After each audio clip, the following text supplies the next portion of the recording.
ibadah yang telah ada Allah Subhanahu wa taala, baik yang sifatnya wajib ataupun yang sifatnya sunnah, sebagaimana yang dicontohkan oleh baginda Rasulullah Shallallahu Alaihi Wasallam. Memasuki bab ke-16, Syekh Nawawi dalam kitab Riyadhus Shalihin memasukkan babul amri bil muhafadzati ala sunnati wa adabiha. Bab perintah memelihara sunnah Rasulullah Shallallahu Alaihi Wasallam wa adabiha, dan juga adab-adabnya, aturan-aturannya. Bab ini memberikan satu penjelasan yang diantaranya bahwasanya Rasulullah Shallallahu Alaihi Wasallam memiliki beberapa kekhususan dibanding umat.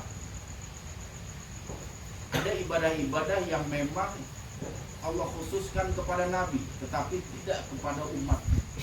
Nah, kita harus paham, tidak semua apa yang Nabi lakukan itu bisa menjadi sunnah. Itulah yang disebut dengan hukum khususiyah dalam ilmu fikih.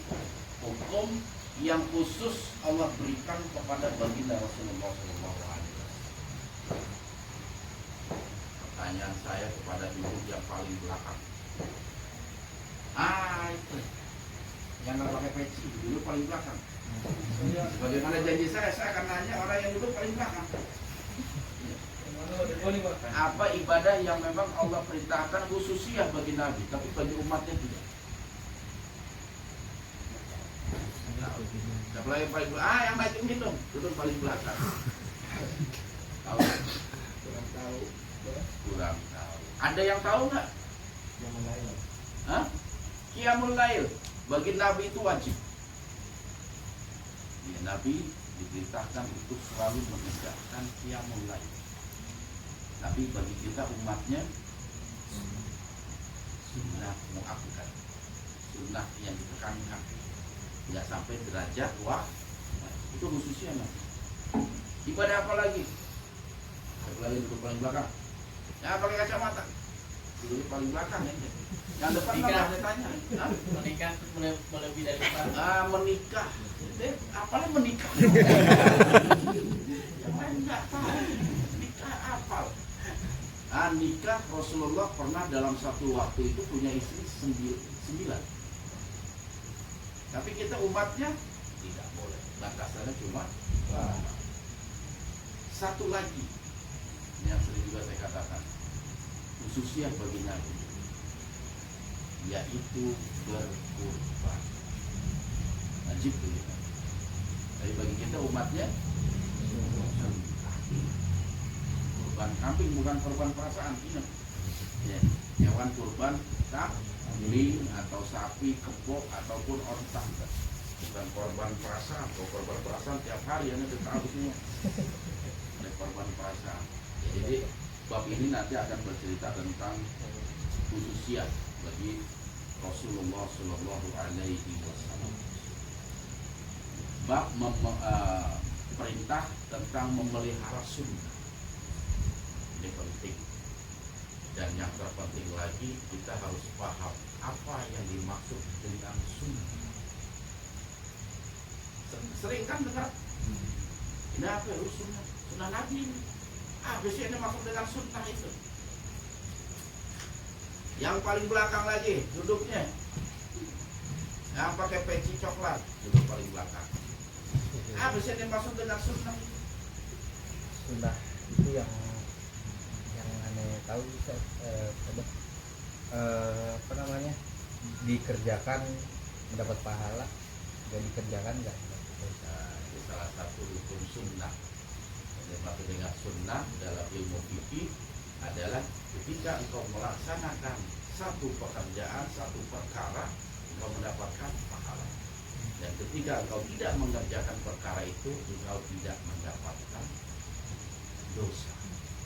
Tetapi memelihara sunnah di sini maksudnya adalah apa-apa yang Nabi katakan, apa-apa yang Nabi contohkan, baik sesuatu yang berupa ucapan, baik sesuatu yang berupa Perilaku.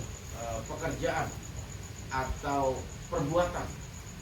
Dan yang ketiga, segala sesuatu yang sifatnya takril. Yang disebut takril itu sesuatu yang disandarkan kepada Nabi. Itulah yang disebut dengan sunnah. Jadi sunnah itu apa-apa yang dicontohkan oleh Nabi, baik secara lisan ataupun perbuatan, baik itu juga bersifat takrir Nabi. Takrir Nabi itu biasanya terjadi ketika sahabat bingung untuk menentukan satu hukum. Jadi mereka akhirnya mengambil landasan hukum karena Nabi belum menjelaskan tentang hukum itu. Itu yang disebut dengan takrir. Seperti contohnya di zaman Nabi, sahabat Nabi itu pernah ingin melaksanakan sholat, salah satu sholat, tetapi kondisi pada waktu itu tidak ada air. Akhirnya mereka melakukan tayammum. Setelah melakukan sholat, jalan beberapa langkah, ketemu air. Airnya depan kedua orang tuh sahabat. Gimana nih kita kalau udah sholat, tapi ada air. Tadi kita tayammum. Yang satu mengulang sholatnya dengan cara berwudu, dia sholat lagi. Tapi yang satu wah saya mah nggak mau sudah sholat. Akhirnya karena perdebatan itu, mereka berusaha untuk menjumpai baginda Rasulullah SAW. Kira-kira jawaban Nabi itu apa? Anda tahu nggak? Yang salah siapa? Nggak sholat. Jadi kata Nabi, engkau tidak mengulangi sholatmu, betul, nggak salah. Yang udah tayammum melaksanakan sholat, ketika ketemu air engkau tidak mengulangi sholatnya lagi, itu nggak jadi masalah, nggak salah. Kamu sudah melakukan kewajiban. Dan bagi yang mengulangi dengan cara berwudu, engkau akan mendapatkan 2 pahala. Itu disebut dengan takrib. Atau ketika ada sahabat Nabi yang menjelaskan tentang kaifiyah atau tata cara berwudu, dari kumur, cuci muka, tangan sampai terakhir kaki, dan di akhir dia mengatakan inilah tata cara wudu yang pernah dikerjakan oleh baginda Rasulullah SAW. Itu juga disebut takrib. Artinya sesuatu yang disandarkan kepada baginda Rasulullah SAW. Nah ini kaitannya dengan itu sunnah yang nanti akan kita bahas. Jadi apa yang dicontohkan Nabi baik secara lisan maupun perbuatan atau takrir dari sahabat-sahabat baginda Rasulullah SAW. Ataupun ada perbuatan-perbuatan yang dilakukan sama sahabat tapi Nabi diam aja. Itu pun menjadi landasan hukum. Seperti contohnya ketika sahabat Khalid bin Walid di satu tempat itu ketika masa peperangan kalau nggak salah, dia makan yang namanya hewan dab. Dab itu adalah biawak gurun. Sahabat-sahabat pada makan dan menawarkan kepada Nabi, Nabi menolak. Aku nggak doyan, karena kaumku tidak makan binatang itu. Dan sahabat-sahabat makan dan Nabi tidak melarang mereka, itu sudah menunjukkan satu hukum. Bolehnya kita memakan dab atau biawak gurun. Seperti itu. Jadi hal-hal itu keterkaitannya dengan sunnah Rasulullah SAW. Jadi sebenarnya kalau ditanya apa sih yang dimaksud dengan sunnah, itu tergantung cabang keilmuan.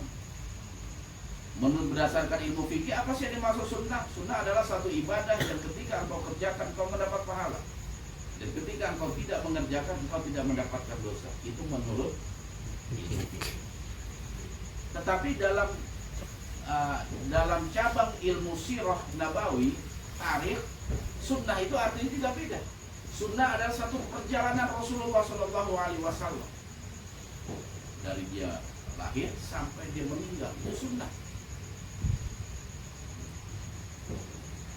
Dan dalam ilmu mustalah juga berbeda arti sunnah. Baiklah sahabat-sahabatku, kita akan masuk ke dalil pertama yang dicantumkan oleh Imam Nawawi dalam bab perintah memelihara sunnah dan adab-adabnya. Ayat ini bersumber dari Al-Quran surah Al-Hasr ayat ke-7 yang berbunyi A'udzubillahi minasyaitonirrajim. Bismillahirrahmanirrahim. Wa ma atakumur rasulu fakhudhuhu wa ma nahakum anhu fantahu.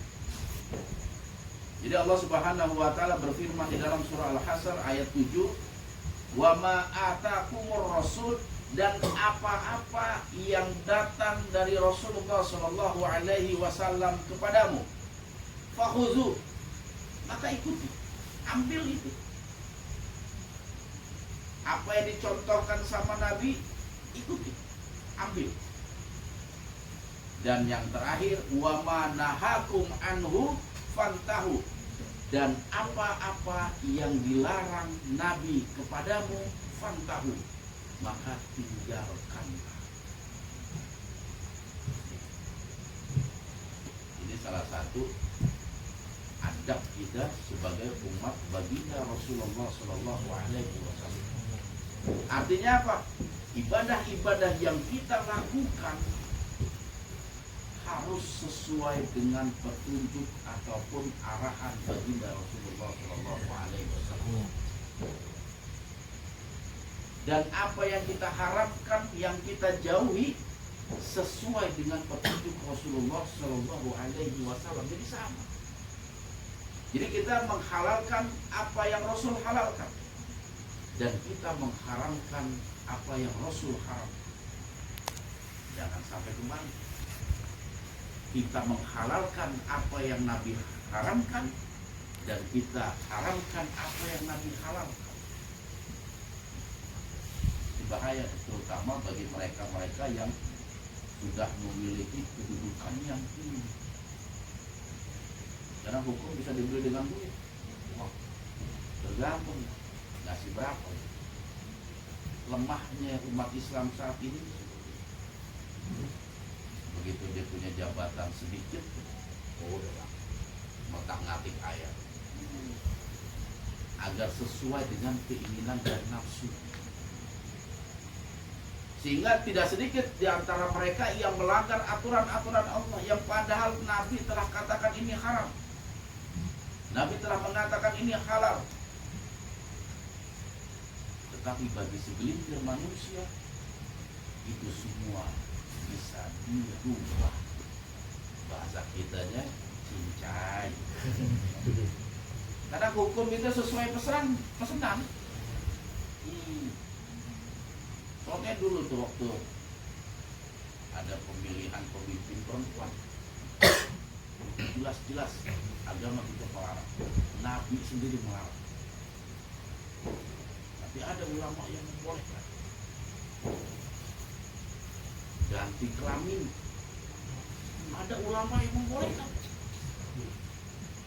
Tinggal Marhum Dorce itu mengganti kelaminnya karena didukung para ulama. Kenapa dia ketahuan? Kalau lucu aja tuh, saya ganti ulama mendukung. Perjudian, ada yang menghalalkan. Mabok-mabokan, nggak apa-apa asal nggak teler. Masa nggak teler? Repot kalau udah pesenang. Apalagi dulu kita pernah gonjang-ganjing tentang kepemimpinan Jakarta. Itu jelas gak boleh kita mengambil mereka sebagai pemimpin. Haram hukum. Maka ayat di surah Al-Hasr ini menjadi sebuah patokan dan pedoman pada kita. Apa patokannya? Wa ma atakumur rasul fakhudhu. Itu kata Allah langsung. Apa-apa yang datang yang diperintahkan oleh Rasulmu, ikuti. Wa ma nahakum anhu fantahu, dan apa yang Rasul larang engkau jauhi. Jangan sampai balik. Kita melakukan apa yang dilarang dan kita meninggalkan apa yang diwajibkan.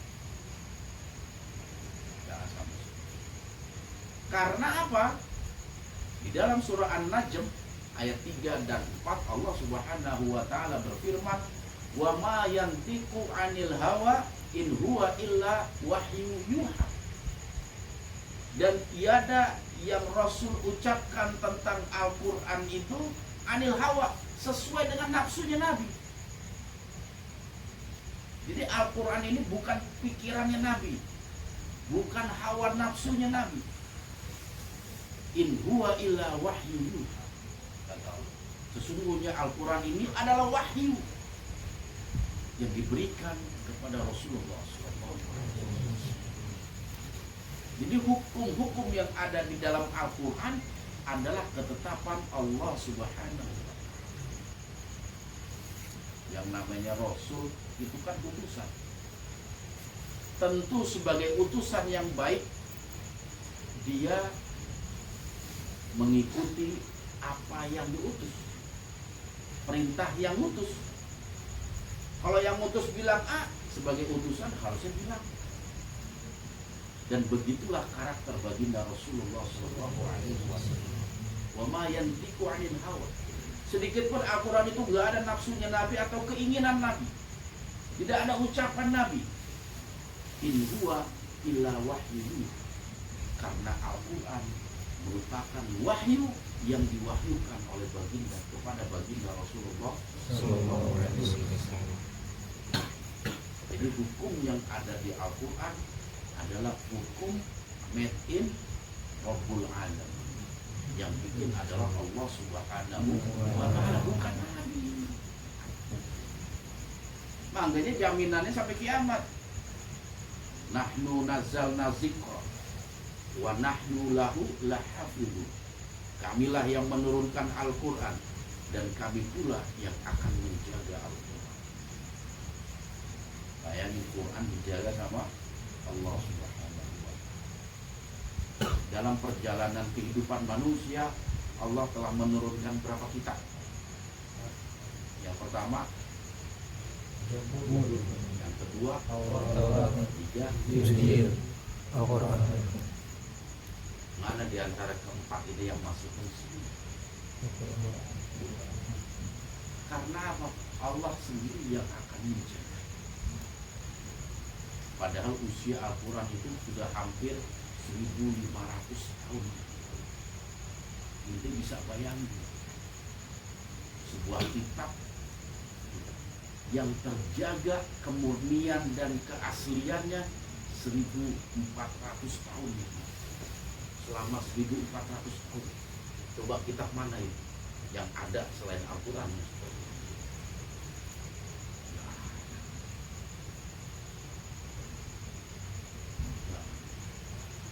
Yang bisa terjaga seperti itu. Makanya Al-Quran ini betul-betul sebagai kitab suci. Di dunia ini yang namanya kitab suci cuma Quran. Karena apa? Kitab suci itu memiliki karakteristik tersendiri. Kenapa kita mengatakan Quran adalah kitab suci?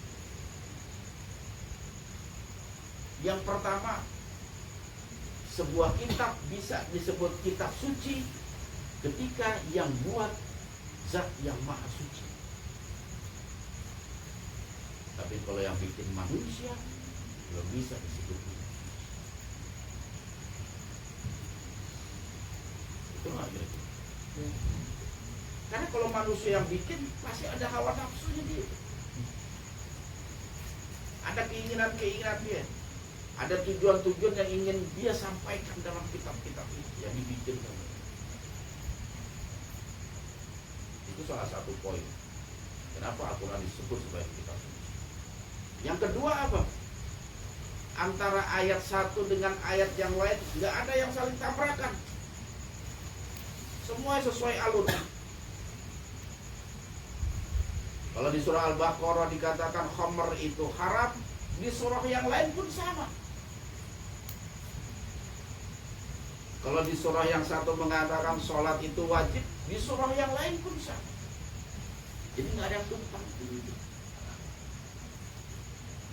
Tapi kitab-kitab yang lain banyak yang saling bertabrakan.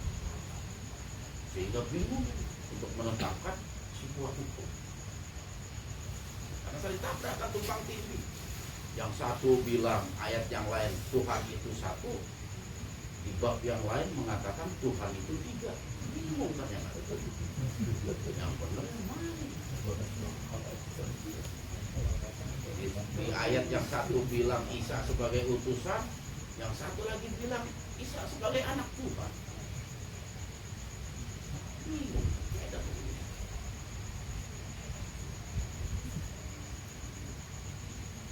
Seperti itulah diantaranya ciri atau tanda-tanda kitab suci.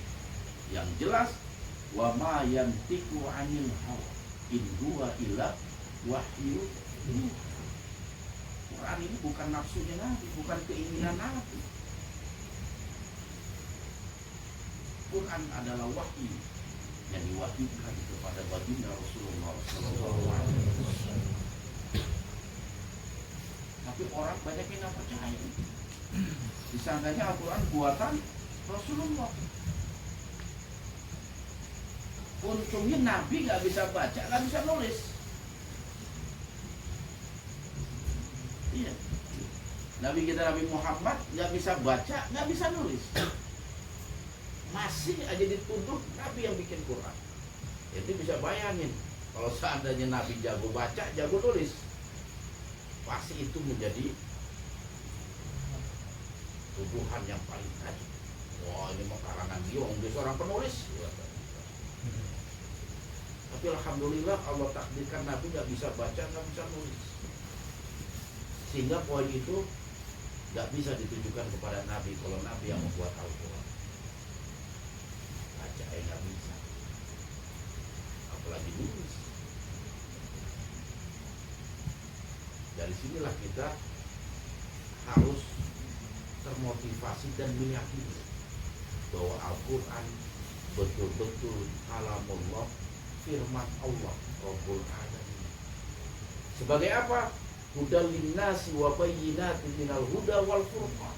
Hudal linnas, petunjuk bagi kita yang manusia.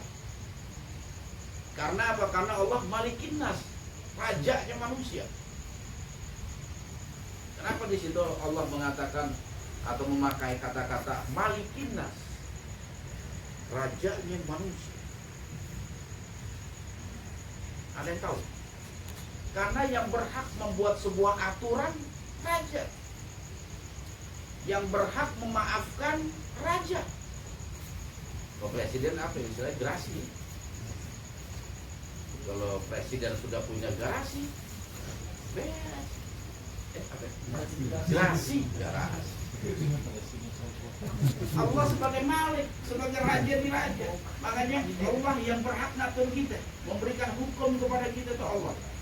Nanti Allah mau ampuni atau tidak, iya namanya raja. Yang bikin aturan, yang bikin balasan-balasan. Siapa yang melanggar perintah raja, maka dihukum sama raja. Beda kalau misalnya jabatannya baru panglima, apalagi panglima cemen, nggak bisa ngatur-ngatur bikin hukum, nggak boleh itu. Kapasitasnya panglima harus raja, baru dia berhak mengatur manusia. Dan semua telah Allah kumpulkan melalui ajaran Islam tentang aturan hidup. Jangan kemana-mana kalau kita pengen cari aturan hidup. Kita harus percaya kepada yang memberikan hidup, karena dia yang paling tahu kita. Allah itu paling tahu terhadap makhluk ciptaannya. Kalau si pembuat hukum yang bersumber dari bangsa manusia, dia nggak paham sendiri tentang manusia, dia nggak paham. Kalau kita lihat hukum manusia, bikin keder itu. Di Amerika orang membunuh itu bisa dihukum 250 tahun di penjara. Itu bisa bayangin itu. Umurnya belum tentu sampai 70 tahun. Di penjaranya 250 tahun. Iya. Mayatnya masih di penjara itu mungkin. Nggak dikubur. Warisan Pak. Namanya hukum manusia. Pasti dilandasi dengan hawa nafsu. Dan hukum manusia itu nggak bisa bikin cerah. Coba hukum mana yang bisa bikin manusia cerah? Di hukum Indonesia, siapa yang kapok jadi bandar narkoba coba? Siapa yang kapok jadi koruptor? Hah? Buktinya apa? Bukan makin sedikit, malah makin banyak ini tangkap ini. Tadi 1 kilo bisa 1 ton. Karena hukum ditegakkan itu karena 2 tujuan. Hukum yang bagus untuk ditegakkan dalam rangka memenuhi 2 tujuan. Apa tujuan pertama? Bikin kapok yang ngelakuin kesalahan. Seharusnya hukum itu seperti ini. Melakukan kesalahan jadi kapok. Terus yang kedua, yang belum melakukan kesalahan mikir-mikir. Itu baru hukum. Hah? Undang-undangnya baru sekarang. Nah, itu 2 tahun sekarang. 2 tahun. Bisa pendek lagi. Belum dipotong ini dipotong itu ya. Jadi 10 bulan. Seharusnya hukum itu kayak tadi. Bikin kapok yang melakukan dan menjadi efek jerak juga bagi orang yang belum melakukan mikir. Itu para koruptor potong tangan. Coba itu masih nolak itu korupsi lagi. Tangan dengan atau. Terus teman-temannya apa nggak mikir itu? Mikir dia pasti bos saya yuk tangannya bilang atau. Seperti itu. Makanya hukum Islam itu ada sebuah kedamaian. Dan salah satu bukti di dunia ini negara-negara yang menegakkan hukum Islam tingkat kriminalitasnya itu sangat rendah. Bukan nggak ada kriminal, pasti ada namanya kriminal.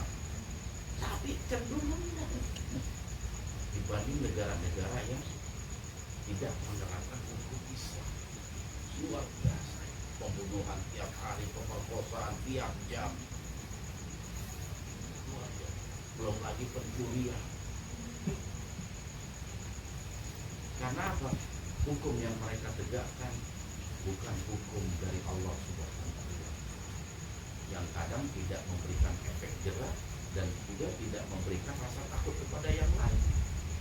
Malah ngiri, bos enak benar.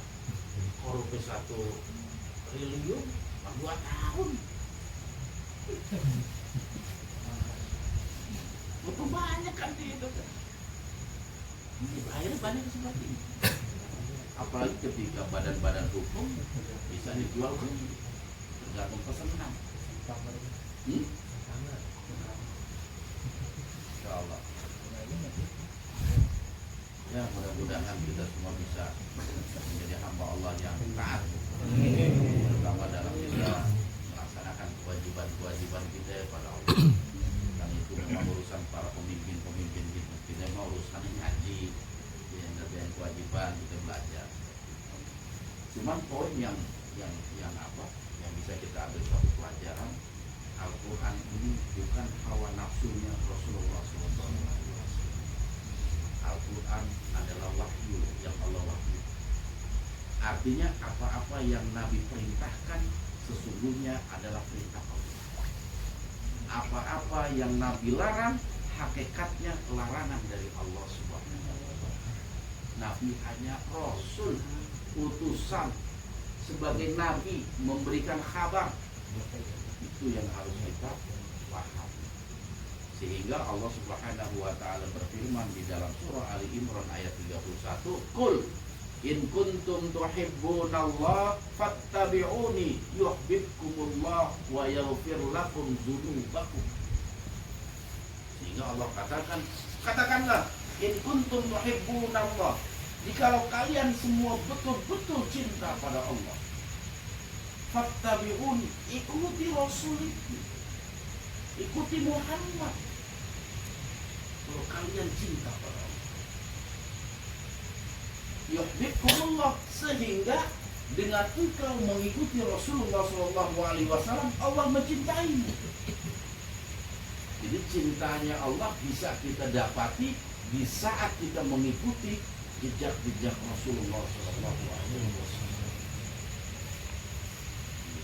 Wa yaghfir lakum dzunubakum. Selain kecintaan Allah yang kita dapati, ampunan Allah pun akan kita rasakan. Menjadi hamba Allah yang diampuni oleh Allah Subhanahu wa taala. Ketika kita mengikuti Rasulullah SAW, baik dari segi ibadah mahdoh kepada Allah Subhanahu dan ataupun kepada hablum minan kepada manusia, itu yang perlu kita hayati betul. Kita semua pengen dan kita ngaku kita cinta sama Allah, kita cinta sama Allah. Sekarang cinta kita cinta palsu. Iya jujur aja. Kalau dia tanya kita cinta sama Allah, pasti mau saya cinta sama Allah. Pasti begitu. Siapa yang gak cinta sama Allah di sini siapa? Ada nggak yang gak cinta sama Allah? Pasti bilangnya cinta semua. Cuman cinta kita cinta palsu atau cinta yang betul-betul cinta? Kalau cinta palsu kan cinta cuma di lisan saja kan gitu kata anak itu. Cinta cuma di lisan doang. Karena apa? Perbuatan ini nggak menunjukkan cinta. Tingkah lakunya nggak menunjukkan cinta, cuma ucapannya aja itu. I love you darling. I love you, bisa no? I love you darling. Misalnya I love you Alif itu kan, tapi perbuatannya jauh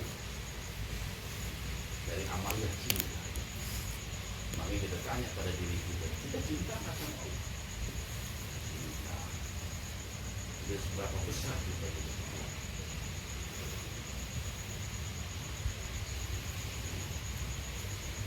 Dan agar Allah pun cinta kepada kita, ikuti Rasul.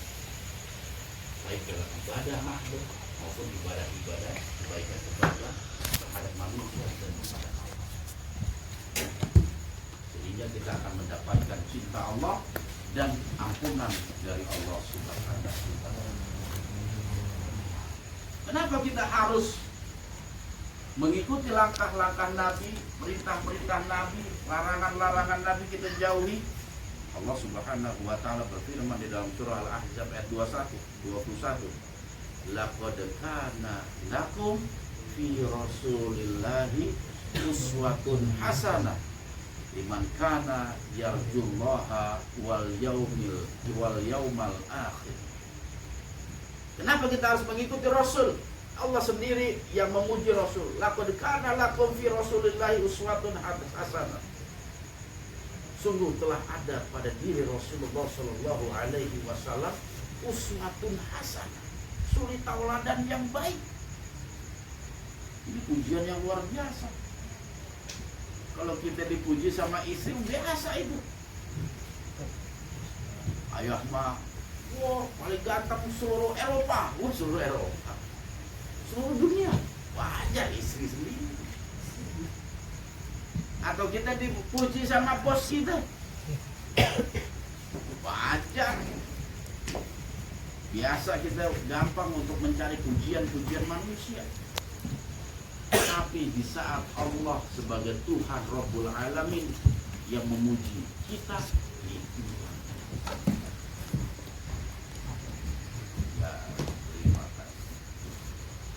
luar biasa itu. Di saat yang puji kita adalah Allah Subhanahu wa taala. Dan di sini Allah memuji baginda Rasulullah sallallahu alaihi wasallam. Laqad kana lakum fi Rasulillahi uswatun hasanah. Sungguh pada diri Rasulullah sallallahu alaihi wasallam bagi kalian semua ada suri tauladan yang baik. Liman kana yarjullaha wal yaumal akhir, bagi siapa saja yang harap perjumpaan dengan Allah, dengan perjumpaan yang baik, wal yaumil akhir, dan kedatangan hari kiamat. Jadi bagi kita siapa saja yang menghendaki dan punya cita-cita di saat berjumpa dengan Allah dengan perjumpaan yang baik, yang Allah tidak murka kepada kita. Apa yang harus kita lakukan? Jadikan Rasul sebagai uswatun hasanah. Kita kepengen semua ketika berjumpa dengan Allah dengan sebuah perjumpaan yang baik. Allah puji kita karena kita hambanya yang soleh, hambanya yang dermawan, hambanya yang ringan tangan, hambanya yang senantiasa tawadu, hambanya yang senantiasa membantu sesama, hambanya yang senantiasa tersenyum, hambanya yang senantiasa berbuat baik walaupun kita disakiti. Itu kan banyak seperti Allah puji kita. Makanya tidak ada cara lain kalau kita ingin menghendaki perjumpaan dengan Allah dengan perjumpaan yang baik adalah menjadikan Rasul sebagai uswatun hasanah. Apa sih yang Nabi lakukan? Ketika ada orang ngejahatin kita, apa sih yang Nabi lakukan? Apa Nabi balas dengan jahat?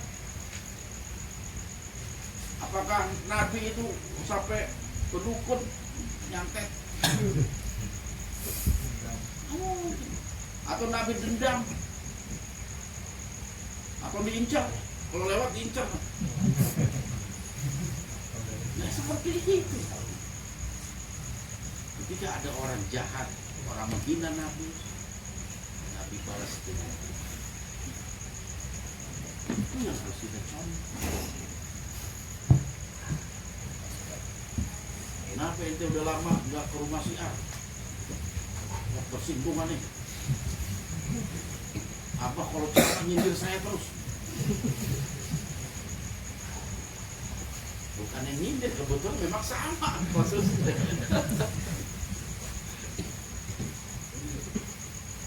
Kalau bahasa orang Betawi cepukan orangnya. Namanya majlis taklim. Ya kan? Tahu nggak artinya majlis taklim itu? Majlis taklim itu majlis atau tempat dibentak-bentak sama orang alim.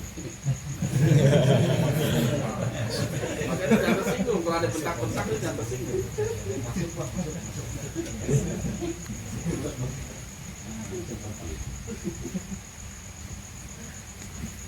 Maka semuanya itu akan bermuara kepada uswatun hasanah.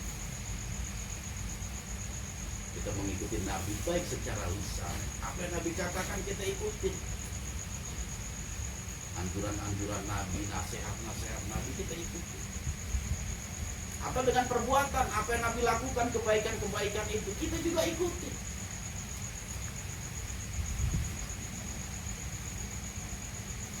Itulah kalau kita menghendaki sebuah perjumpaan kepada Allah dengan sebuah perjumpaan yang baik.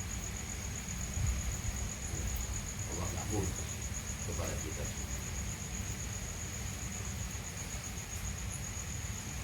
Kemudian Allah Subhanahu wa taala pun berfirman di dalam surah An-Nisa ayat 65 yang berbunyi, fala rabbika la yu'minuna hatta yuhaqqimuka fima syajara bainahum summa la yajidu fi anfusihim harajan mimma qasaita wa yusallimu taslima. Fala rabbuka, maka demi Tuhanmu, la yu'minuna, tidak disebut seseorang beriman hatta sampai yuhaqqimuka fima syajara bainahum, sehingga engkau menjadikan Rasul sebagai hakim.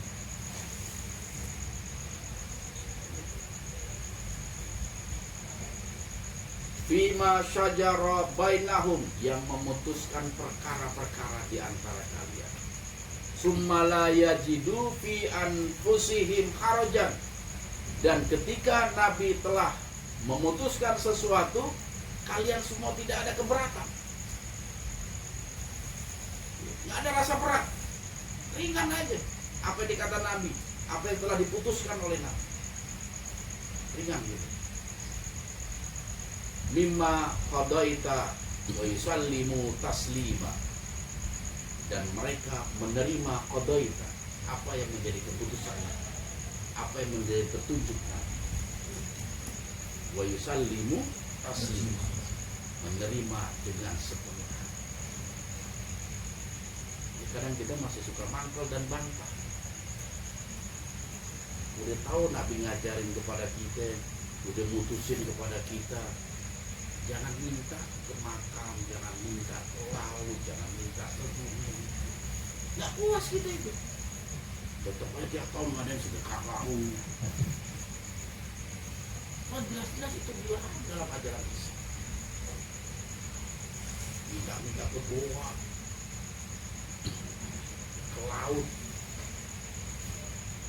sampai ngirim Fatihah kepada haji tapi tidur.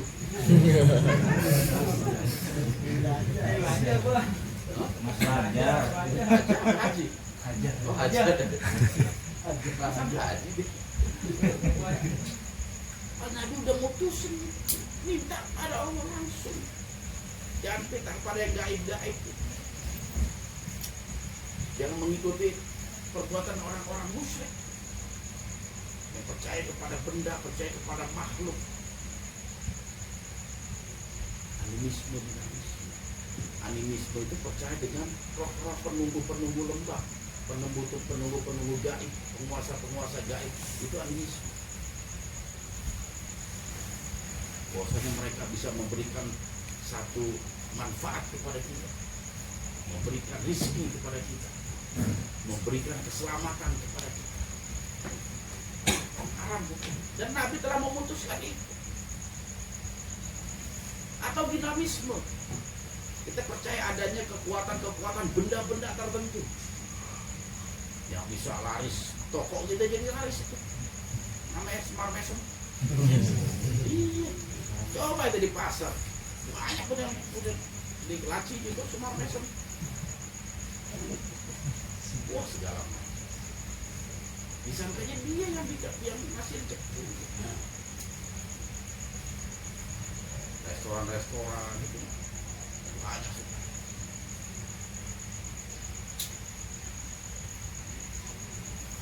Baru-baru saat ini saya lihat sebuah iklan solusi hidup bahagia.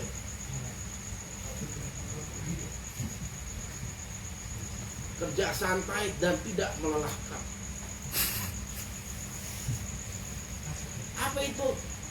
Babi ngepet. Kita baca iklan gitu.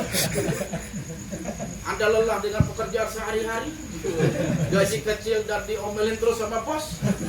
Ini solusinya, babi ngepet.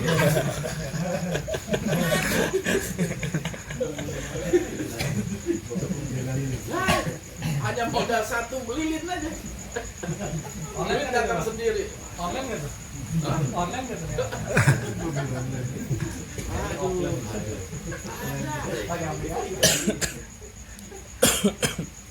Maka di situ harus kita waspadai. Apa-apa yang telah Nabi putuskan, halal, haram, kita ikuti. Ikuti dengan apa? Lapang dada. Selama kita jadikan Islam itu sebagai the way of life. Betul nggak? Boleh. Iya betul Bang. Jangan ikuti itu. The way of life. Kalau kita telah menjadikan agama Islam sebagai tujuan hidup kita, pedoman hidup kita, harus totalitas. Kalau setengah-setengah, makanan setan itu. Karena apa? Setan paling demen sama orang yang ragu-ragu, yang setengah-setengah. Kanan apa kiri ya, kanan apa kiri ya. Itu paling demen setan. Makanya still yakin aja, kanan, padahal nyasar. Makin jauh. Karena keyakinan juga harus ada didukung data. Itu yakin nggak ada data aja. Keraguan itu makanannya setan. Setan tuh paling demen sama orang yang ragu. Makanya was-was itu adalah penyakit dari setan. Was-was. Mau pergi nggak ya, pergi nggak ya. Malah mimpinya kecelakaan. Lagi barusan kejatuhan cicak. Oh, gimana jatuh cicak sama kecelakaan gitu. Akhirnya nggak jadi. Itu kan hal-hal seperti itu. Inilah yang harus kita jadikan patokan. Ketika kita telah menjadikan Islam sebagai pedoman hidup, totalitas. Karena itu perintah Allah.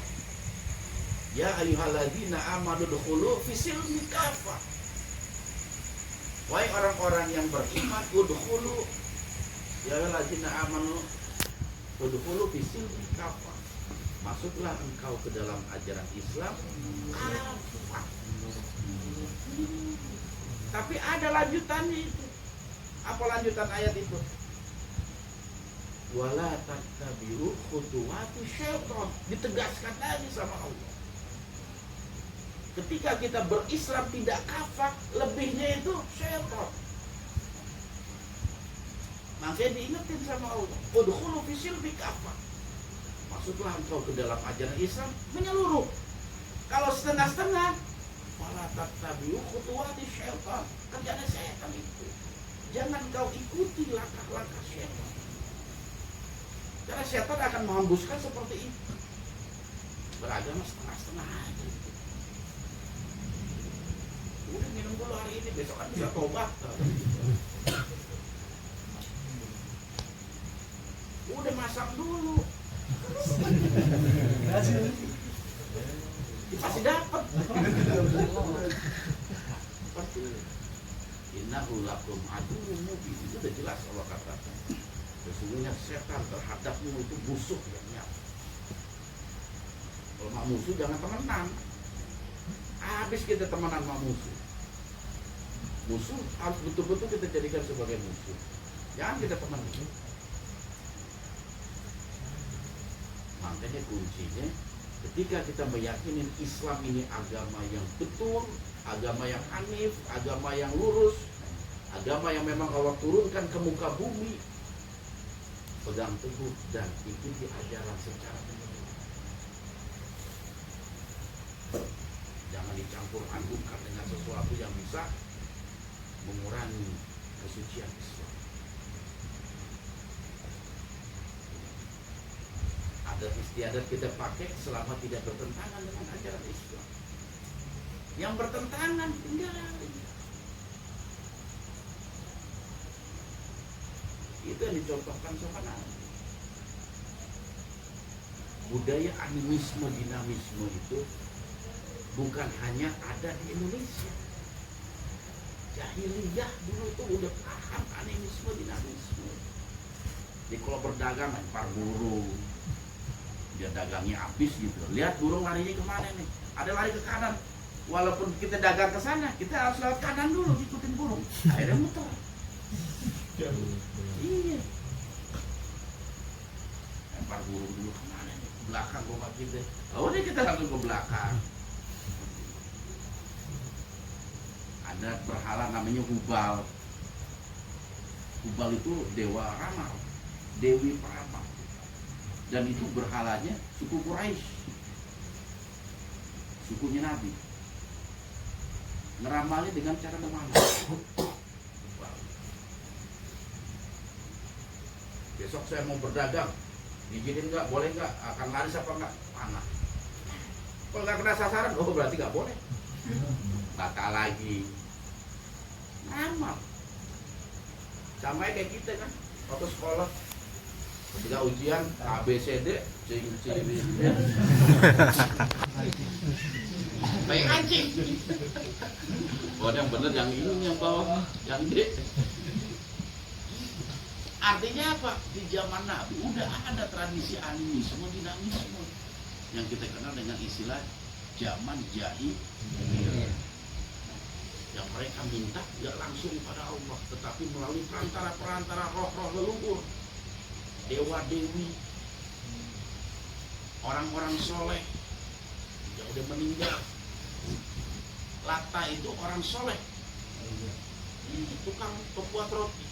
Dia selalu bersedekah ketika musim haji, dikasih roti. Dan dia terkenal dermawan. Makanya ketika Lata ini wafat, meninggal, Dibikinlah patung untuk mengenang jasa dan kebaikannya. Pertama nggak disembah. Pada abad kedua itu Lata itu meninggal, nggak disembah itu. Cuman mereka kerap berziarah, minta agar anaknya juga bagus, baik, soleh. Lama-lama setan bisik-bisik, disembah akhirnya patung Lata. Seperti itu.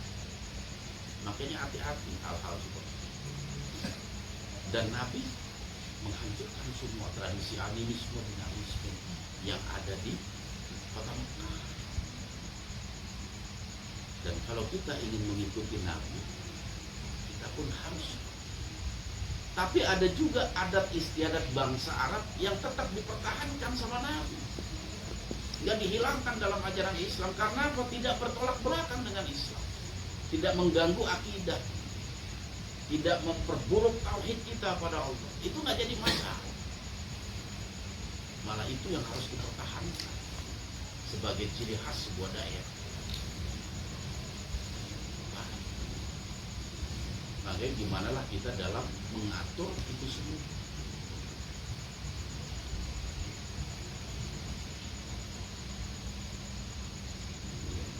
Dan masalah ini kan masalah yang selalu kontradiktif. Apalagi kalau ngomong masalah jimat. Dari hadis Nabi itu dijelaskan bahwa jimat itu minasyirki, termasuk dari golongan syirik. Itu dari Nabi.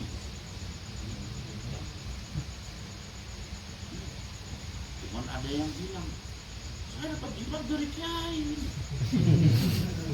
Benar, sorbannya 12 meter. Dan gak sedikit itu yang ngasih seperti itu. Raja, isim. Ada ngasih semar mesem juga tuh kiai. Satu segi Nabi melarang, satu segi ulama kita, orang-orang yang kita hormati karena pemahaman Islamnya mendalam, melebihi masyarakat sekitar, masih melakukan tata cara. Atas apa yang kita harus lakukan? Allah Subhanahu wa Ta'ala berfirman di dalam surah An-Nisa ayat 59. Fa in tanaza'tum fi syai'in farudduhu ilallahi wa rasulih.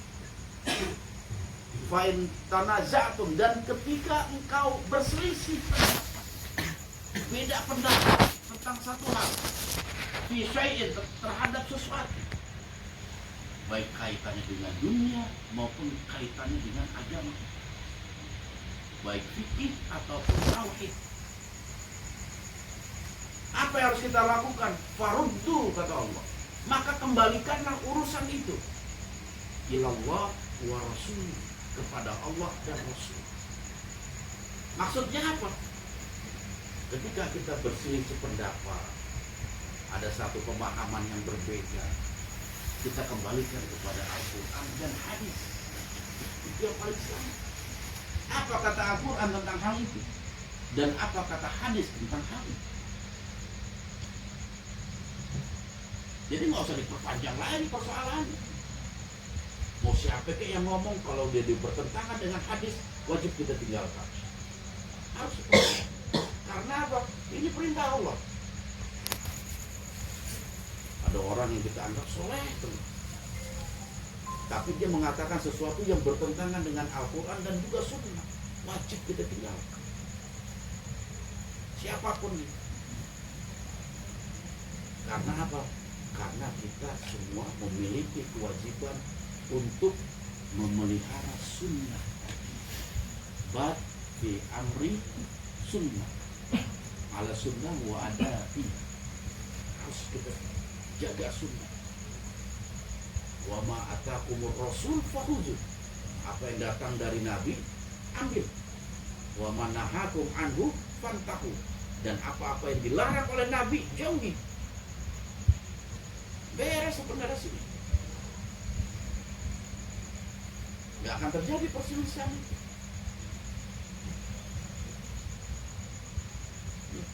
Karena apa? Nggak mungkin Nabi memberikan satu persoalan dengan dua hukum yang berbeda. Itu nggak pernah ada. Satu waktu Nabi bilang halal, boleh, Satu-satu Nabi bilang haram. Kecuali masalah nasib dan mansukh. Itu pun persoalannya hanya sedikit, nggak banyak. Tapi kalau masalah tauhid, dari sejak Rasul diutus sampai Rasul meninggal nggak pernah berubah. Bagaimana adab kita terhadap kuburan, adab kita kepada alam, laut, gunung, goa, semua sudah dijelaskan.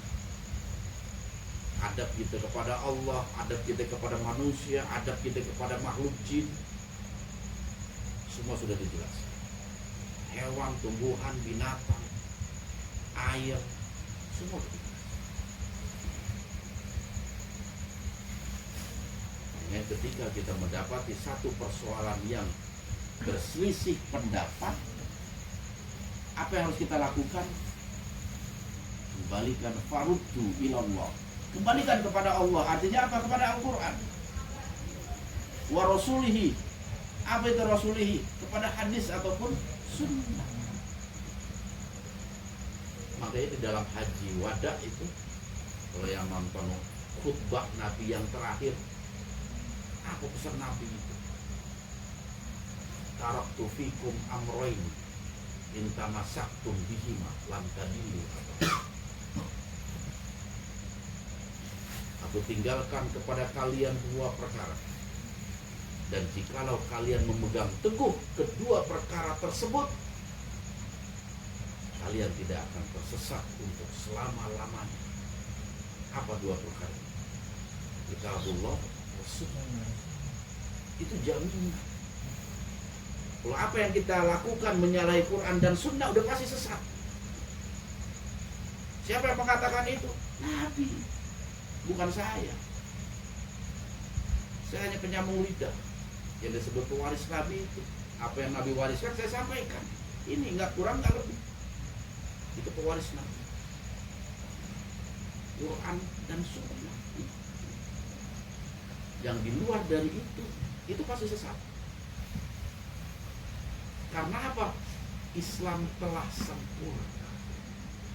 Arti sempurna, tidak kurang, tidak lebih. Kalau ditambah satu, udah nggak sempurna lagi dia. Udah luber, tumpah. Atau kita kurangin, juga nggak sempurna, nggak penuh. Kalau udah penuh, nggak bisa ditambah. Apalagi dikurangi, nggak penuh namanya. Nah, Islam itu seperti itu. Makanya patokan kita beragama itu harus Al-Quran dan Sunnah, itu harga mati.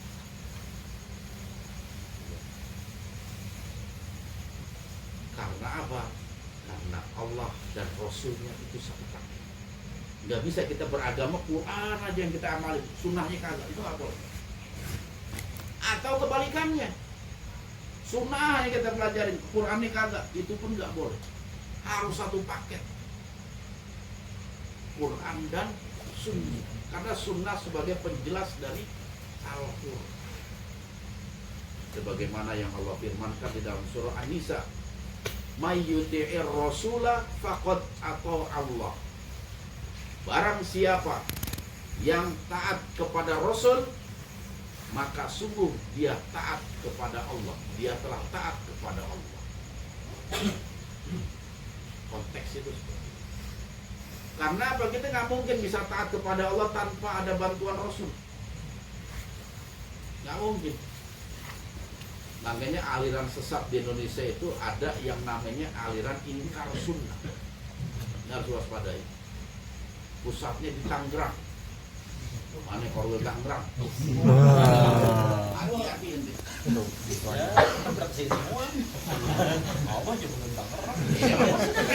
Bener loh. Ingkar sunnah. Artinya apa? Kelompok ini tidak menerima sunnah. Yang diamalkan hanya Quran. Dia mengingkari sunnah. Padahal kata Allah, siapa yang mentaati Rasul, hakikatnya dia telah mentaati Allah. Jadi mustahil kita taat pada Allah tanpa mentaati Rasulullah SAW. Namanya harus jadi satu paket, Quran dan Sunnah. Jangan salah satu kita ambil, salah satu kita pilih. Itu pasti kita tersesat. Seperti itu sahabat-sahabatku. Oke lah, mungkin pada malam hari ini hanya itu yang dapat saya sampaikan. Silakan jikalau ada yang mau bertanya, 3 pertanyaan. Oke, silakan Pak.